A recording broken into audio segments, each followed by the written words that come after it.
जानकी जन्मोत्सव जनकपुर धाम सहित पूरे मिथिलांचल आ हिंदू धर्मावलंबी सब धूमधामपूर्वक मंगल दिन मनौलनि अछि। जानकी जन्मोत्सव अर्थात सीता जी के प्राकट्य दिवस त्रेता युग में बैसाख नवमी तिथि के दिन अर्थात औजके तिथि के दिन माता सीता एहि धरती पर प्रकट भेल से मानल जाइत अछि आ वाल्मीकि रामायण में सेहो उल्लेख अछि। वाल्मीकि रामायण के अनुसार त्रेता युग में मिथिला में रौदी पड़ल रहे। ओ रौदी पड़ला के बाद में मिथिला नरेश शिरध्वज जनक ओहि समय में अपने से हर चलाब के नियार केलखिन। हर जखन ओ चललखिन ओहि के बाद में हरक फार लागि कऽ धरती से एकटा कन्याक जन्म भेलै जेकरा सीता कहल गेलै। हर के संस्कृत में सीत कहल जाइ छै।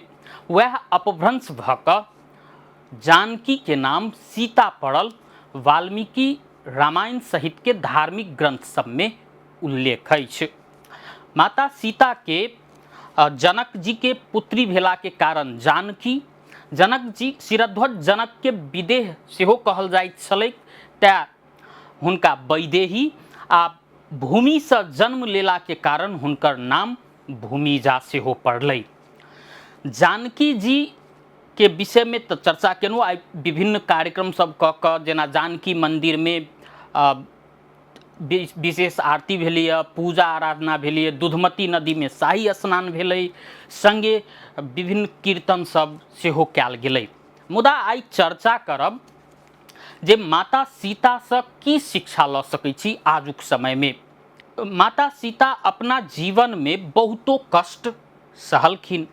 वनवास हुनका जाय पड़लनि। संगे राम जी संगे जे राम जी के जखन 14 वर्ष के वनवास भेटलनि तो हुनका संगे हंसी खुशी वनवास सेहो गेलखिन। संगे रावण के हरण में सेहो पड़ऽ पड़लनि। अंततः संतानों के जन्म जे छै से वनवासे में देबऽ पड़लनि। अर्थात ओ अपना जीवन में बहुतो कष्ट सहलखिन।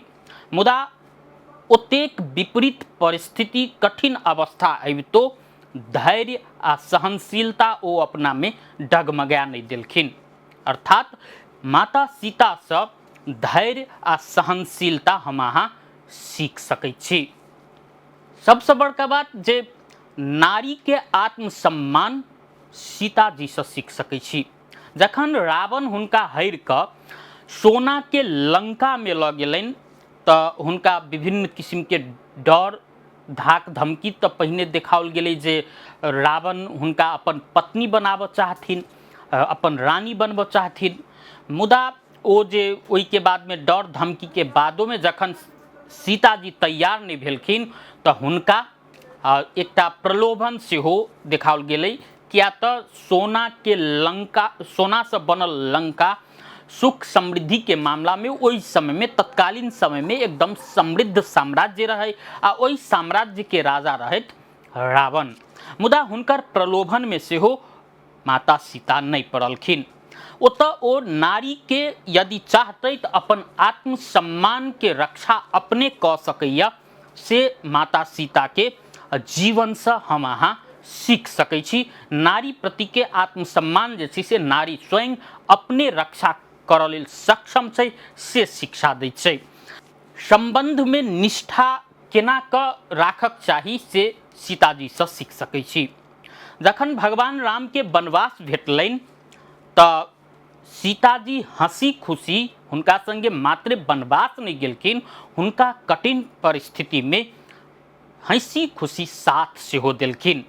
अखन के समय में छोट छोट बात पर जखन पति पत्नी बीच झगड़ा भऽ जाइ छै, विवाद भऽ जाइ छै, जखन सामान्य एकटा कोनो डिमांड पूरा नहीं होइ छै तऽ पति पत्नी बीच विवाद होइ छै, ओहि समय में सीता जी केना कऽ संबंध में निष्ठा बना कऽ राखक चाही से सिखबै छथिन। सीता जी के जीवन से पति पत्नी बीच के संबंध में केना कऽ तालमेल बैसाबक चाही से शिक्षा ग्रहण कऽ सकै छी। जखन कि अखन के समय में एकटा छोट छिन विवाद के लऽ कऽ कोनो मांग पूरा नहीं भेल, पत्नी जखन पति से कोनो मांग करै छै कोनो सामान के लेल आ ओ पूरा नहीं भेला के बाद में ओ विवाद अखन आबि कऽ हत्या धरि के स्थिति में परिणत भ जाइ छै। तेहन स्थिति में माता सीता के जीवन से ई शिक्षा ल सकै छी जे संबंध में निष्ठा बना कऽ रखबाक चाही। तहिना त्याग के शिक्षा सेहो माता सीता के जीवन से सीख सकै छी। माता सीता एकटा राजा के पुत्री रहथिन, तहिना एकटा राजा के पत्नी सेहो, राजा के पुतहु सेहो रहथिन। मुदा जखन वनवास ओ गेलखिन तो पूरा राजमहल के जे सुख शैल रहे ओहि के त्याग करितो हुनका मस्तिष्क पर, हुनकर मानस पटल पर कनिको सिकन नहीं रहे जे हम कोनो राजकुमारी छी, हम पटरानी छी या राजा के पत्नी छी, तई बात के हुनका ख्याल नहीं रहन। अर्थात अपन कर्तव्य आ अपन संबंध बचाबा के लेल ओ त्याग के भावना सेहो देखलखिन। सीताजी से ई सीख सकै छी जे त्याग के भावना प्रत्येक व्यक्ति में हेबाक चाही। कर्तव्य पालन के लेल त्याग यदि करऽ पड़ै छै, परिवार बचाबऽ लेल यदि त्याग करऽ पड़ै छै तो ओहि से कनिको पाछा नहीं हटबाक चाही, से शिक्षा सीताजी दै छथिन।